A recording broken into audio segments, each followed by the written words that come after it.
Welcome to E6 news. This is Priya.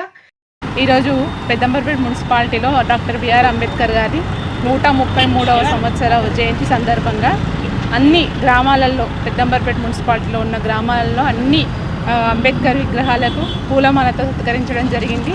అందరి తోటి కౌన్సిలర్లతో ఈ విజయవంతంగా ఈ ప్రోగ్రాంలు ముగించుకోవడం జరిగింది. ఇవాళ అంబేద్కర్ మనకు రాజ్యాంగం ప్రకారం ఈరోజు అందరికీ రిజర్వేషన్లతో కూడా అందరు ముందుకెళ్ళడం జరుగుతుంది. అలాగే డాక్టర్ బిఆర్ అంబేద్కర్ గారు మనం సూచించిన విధానంలో ముఖ్యంగా విద్యకు ప్రాముఖ్యత ఇచ్చారు. ఆయన విద్యావంతుడు కాబట్టే ఈరోజు మనం ఆయన 130వ జయంతి కూడా చాలా సంతోషంగా జరుపుకుంటున్నాము. ఇలా ప్రతి ఒక్కరూ విద్యావంతులై మన దేశాన్ని ముందుకు నడిపించాలని మనస్ఫూర్తిగా కోరుకుంటున్నాను.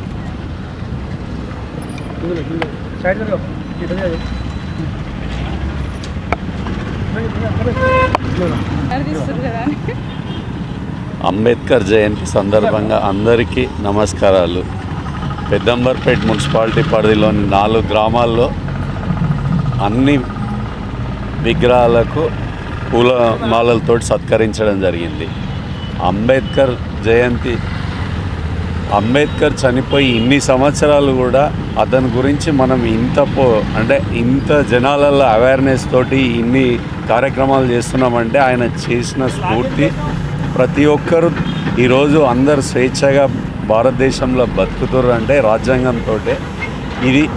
ఈ స్వేచ్ఛను అందరికి అందియడంతో ప్రతి ఒక్కరు అంబేద్కర్ను ప్రతి విలేజ్లో ఏ మార్ములో అయినా ఒక అంబేద్కర్ అనేది అందరికీ తెలుస్తుంది. మిగతా ప్రజాస్వామ్యంలో ఒక్కొక్కరికి అవకాశం 5 ఏళ్ళే వస్తుంది, కానీ అంబేద్కర్ ఇప్పటివరకు ఇన్ని సంవత్సరాలైనా కూడా జనాలకు గుర్తింపుతోటి ప్రతిదీ రాజ్యాంగంలో ఒక్కొక్క దానికి ఆర్టికల్గా ప్రకారంగా అందరికీ ఎవరికి ఏ వర్గానికి, ఏ మతానికి, ఏ కులానికి అందరికీ సూచించి ఈరోజు ప్రజాస్వామ్యంగా 150 ప్రపంచంలో ఇన్ని దేశాలలో కూడా మన దేశానికి రాజ్యాంగానికి స్వేచ్ఛ ఎక్కువ ఉంది.